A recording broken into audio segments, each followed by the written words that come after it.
Nagpaplano ka na ba magpatayo ng bahay, pero wala ka pang sariling lupa? Pues baka ito na yung hinahanap mo. At syempre, good for investment din siya. Kasi habang tumatagal, mas tumataas ang value.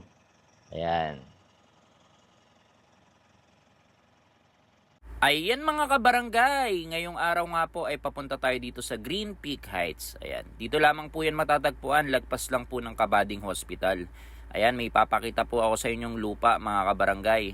Bali napakaganda po ng location nito kasi malapit sa palengke, sa hospital.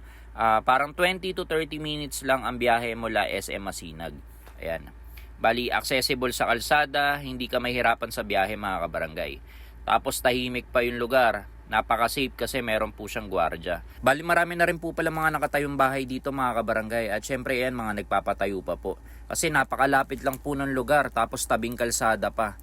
May mga ilaw na rin po pala sila dito at ayan meron na nga rin po silang water tank. Ito na nga po pala mga kabarangay yung ating lupa na binebenta. 120 square meter mga kabarangay. Napakagandang investment po talaga or kung talagang nagpaplano po kayo magpatayo ng bahay, ayan, dito na po kayo talagang napakaganda at napaka-safe pa. Bali napakalapit na nga rin po niya sa clubhouse. Meron ng swimming pool at meron na ring basketball court. Kaya naman sa mga interesado po dyan or mga sure buyer, huwag ka pong mahiya, i-message mo lang ako, baka maunahan ka pa.